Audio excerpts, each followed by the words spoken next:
Starting with the name of Allah Almighty, who is the master of the day of judgment, and a bundle of Durud Islam and beloved Prophet Muhammad sallallahu alaihi wasallam. Dear students, exercise 2.4, question number 2. Write the following as single logarithm. Students, ये different parts हैं, हमने इनको single log में convert करना है. इसमें हम जितने भी लॉग के लॉज हैं वो सारे अप्लाई करेंगे. तो इसका जो फर्स्ट पार्ट है वो है स्टूडेंट्स 1/2 log 25 प्लस 2 log 3. तो सबसे पहले हम थर्ड लॉग जो है, थर्ड लॉ ऑफ लॉग वो अप्लाई करेंगे कि लॉग से पहले जो नंबर लिखा होता है वो इसका एक्सपोनेंट बनेगा. और फिर स्टूडेंट्स हम फर्स्ट लॉ अप्लाई करेंगे. तो यह आ जाएगा log 25 to the power of 1/2 plus log 3 square, यानी कि ये 2 जो है वो 3 की पावर बन जाएगा. अब 25 जो है स्टूडेंट्स ये होता है 5 स्क्वायर, तो हम इसको लिखेंगे log 5 square to the power of 1/2 plus log 3 square means 9. अब ये स्टूडेंट्स 2 और ये 2 कैंसिल होंगे, क्योंकि पावर की पावर हो तो वो मल्टीप्लाई करते हैं. तो ये हमारे पास आ जाएगा log 5 प्लस log 9. अब स्टूडेंट्स लॉग के 2 नंबर्स सम अप हो रहे हैं सेपरेट लॉग के साथ, तो सिंगल लॉग के साथ ये मल्टीप्लाई करेंगे.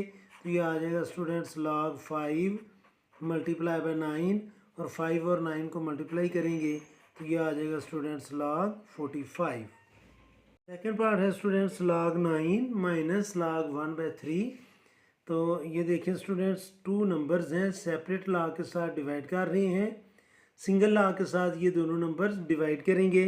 तो हम इसको लिखेंगे log 9, और अब मैं ओवर की बजाय डिवीजन फॉर्म में लिखूँगा क्योंकि ये फ्रैक्शन में आ रहा है.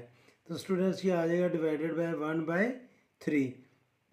अब इस फ्रैक्शन को जब हम रेसिप्रोकल करेंगे डिवीजन को मल्टीप्लाई में चेंज करने के लिए, तो ये आ जाएगा स्टूडेंट्स log 9 मल्टीप्लाई बाय 3/1, और ओवर 1 लिखने की ज़रूरत नहीं होती. तो 9 और 3 मल्टीप्लाई करेंगे तो ये आ जाएगा स्टूडेंट्स log 27.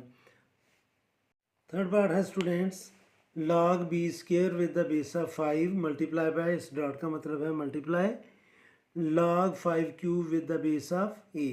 तो स्टूडेंट्स सबसे पहले तो हम ये जो log के एक्सपोनेंट हैं उनको शुरू में लिखेंगे.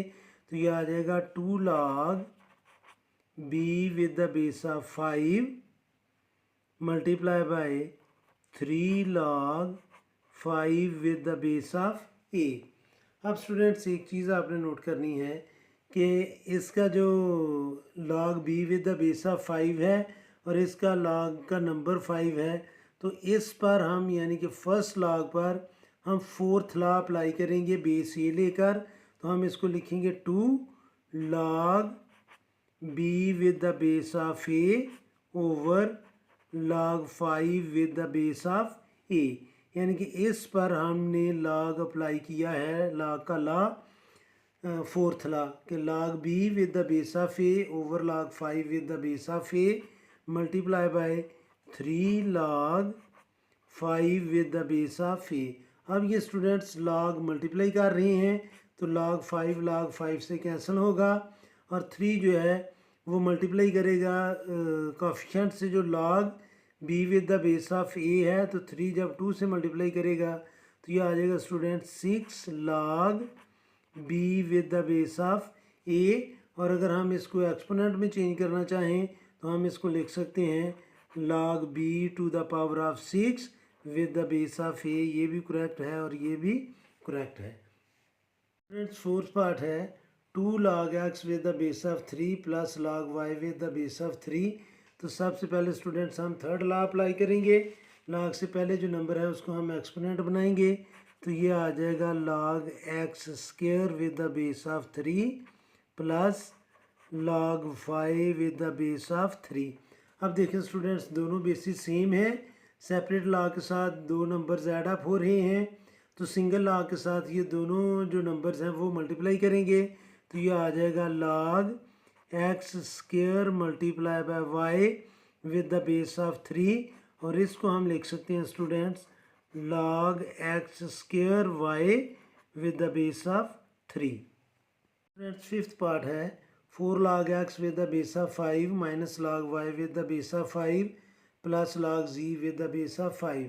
तीनों लॉग्स के बेस जो हैं वो सेम है, एक माइनस हो रहा है एक प्लस हो रहा है। तो पहले पार्ट में स्टूडेंट्स हम जो log से पहले नंबर है उसको एक्सपोनेंट में कन्वर्ट करेंगे। तो ये आएगा log x to the power of 4 with the base of 5 minus log y with the base of 5 plus log z with the base of 5।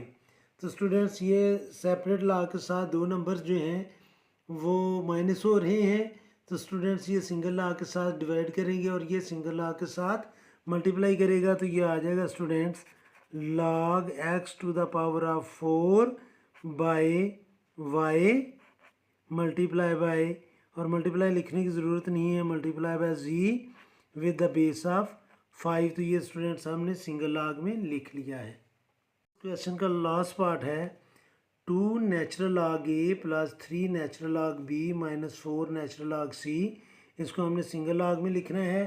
तो ये स्टूडेंट्स जो नेचुरल log से पहले नंबर है वो एक एक्सपोनेंट बनेगा, तो इसको हम लिखेंगे natural log a square plus natural log b cube minus natural log c to the power of 4। Natural log का जो बेस है वो स्टूडेंट्स e होता है। तो अब स्टूडेंट्स जो नंबर्स प्लस हो रहे हैं वो मल्टीप्लाई करेंगे, जो माइनस हो रहा है वो डिवाइड करेगा और हम सिंगल log लिख लेंगे natural log a square b cube by c to the power of 4। जो माइनस है वो डिवाइड करेगा, जो प्लस है वो मल्टीप्लाई करेगा और सिंगल नेचुरल log बन जाएगा। तो ये था स्टूडेंट्स क्वेश्चन नंबर 2। उम्मीद है कि आपको इस क्वेश्चन की समझ आ गई होगी। फिर भी अगर कोई कन्फ्यूजन हुई तो आप कमेंट बॉक्स में ज़रूर कमेंट्स कीजिएगा। कोशिश करूँगा कि जल्द से जल्द आपको रिप्लाई करूँ। और आखिर में हमेशा की तरह अल्लाह से दुआ करूँगा कि आप सब हमेशा खुश रहें और ज़िंदगी के हर मैदान में कामयाब हों। आमीन। अल्लाह हाफिज़।